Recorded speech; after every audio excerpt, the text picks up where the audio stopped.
into Daily Shooter, and to be honest with you, I was kind of holding off on making this video because the last time I made a video about California gun laws, the next day there was 2 or 3 more laws that was put through, and I felt like, honestly, it was just impossible for me to keep up with all of the changing rules and regulations and laws that were being pushed through in the California government. So I kind of waited, and then I saw the 10 laws that were going to be put through at one time. And then I saw that out of those 10 laws, 4 of those were actually gutted laws that didn't even pertain to firearms restrictions at all. And then those were being fast-tracked. And they were all trying to beat Gavin Newsom's plan to push further gun control on us. And it was all kind of happening so fast that I kind of wanted things to settle down before I kind of shared it with you guys. Now, if you follow me on Facebook or Instagram, I've been talking about this for a while. I've been blogging about it on Facebook and posting links for people to share on Instagram as well for people to take a look at so you can actually read these things. But I felt like now it's critical for me to get in front of the camera and talk to you. And that's kind of why it's kind of a somber video. And I'm sorry if I don't sound as articulate as normal, but this is something that is extremely important because it's gone too far now. Now we've taken all of these things that were happening in the state and they have gone to their peak, the peak of what we can allow to happen. Anything further than this could actually become law, and then we're going to be really screwed. So we need to take some serious action. We need to have this stopped, and we need to write the governor directly. We don't need to write our legislators. We don't need to write any of the people that are writing these laws. They don't care. They wrote them. They're going to back them no matter what. It doesn't matter how many people actually write these people. We need to write the governor directly. Now, there's too many for me to just go off the top of my head. Okay, so what I'm going to do is I'm simply going to read off of a post that I put on Facebook that lists each one of these new laws that is trying to be passed. And let me tell you, this is insane. Okay, they're actually calling this Gunpocalypse, and this is what I've been sharing for a while now. This Gunpocalypse, this is real, people. When you talk about tyranny, when the rest of the country talks about tyranny because they think there might be an AR-15 ban, this goes 10 times above anything that would be. So when people freak out across the country because Obama might sign an executive order to ban AR-15s, this is that, but then 10 times more. So if you were pissed off by that, get ready to be pissed off by this. It's pretty amazing.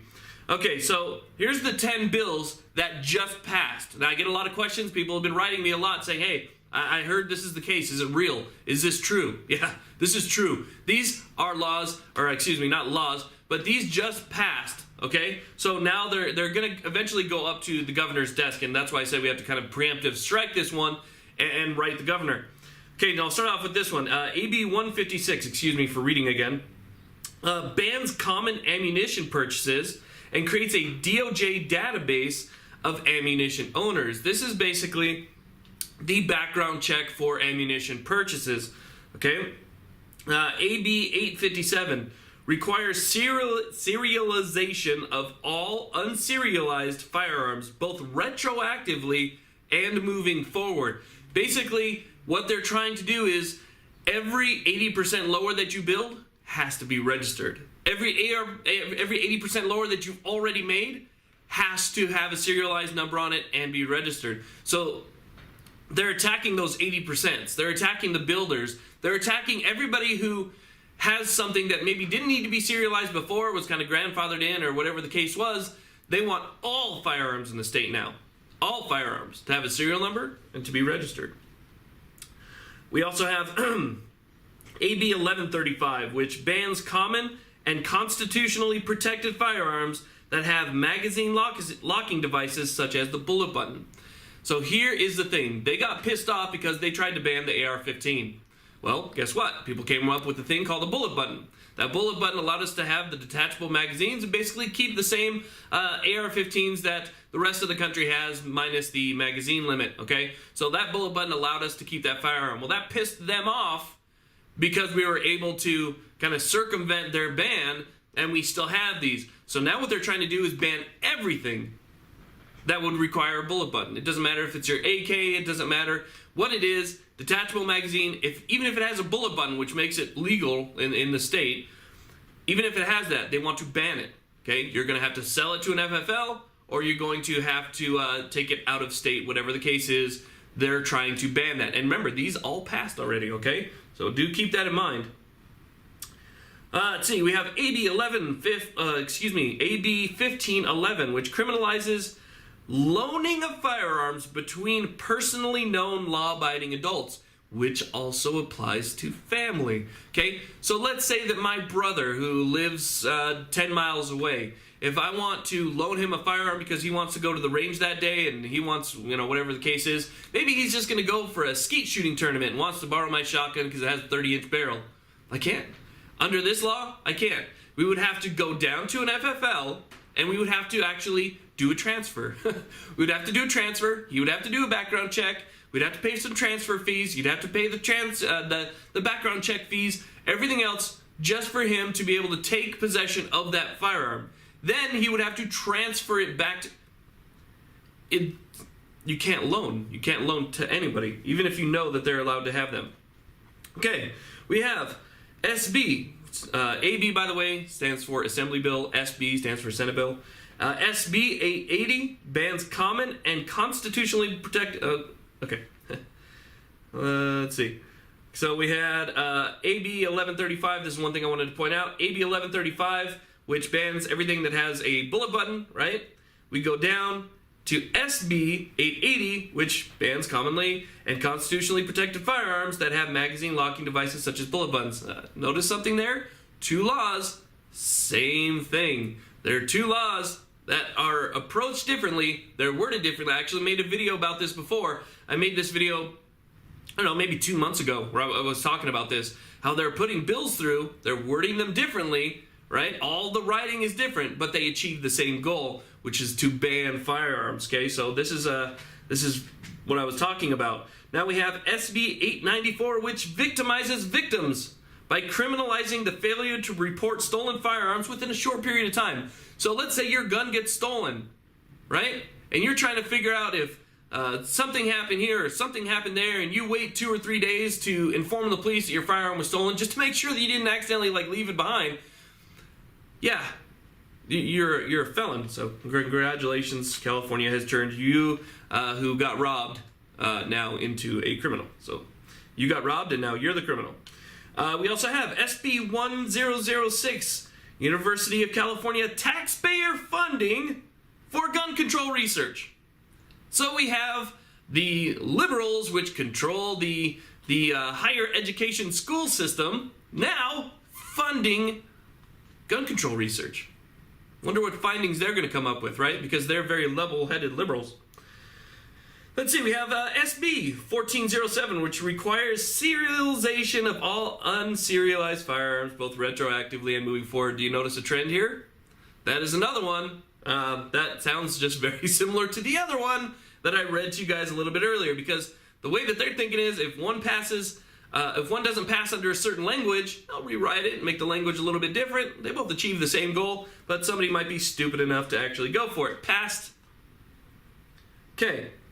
Here's another one. Yeah, we're going to keep going on this because this all happened in one day. I just want to also point that out. You guys might be, I'm sorry if this is going a little bit long, but this is extremely important. You need to hear this.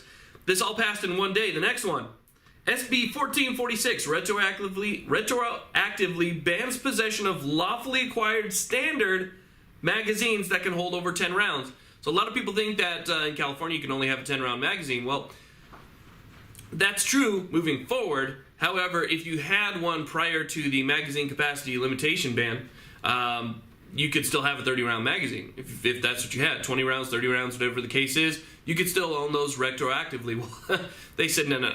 We want to go back now. We want to take your retroactively grandfathered in magazines that are standard capacity, and you're going to have to do one of two things. You have to turn them into an FFL, take them out of state, destroy them, whatever the case is.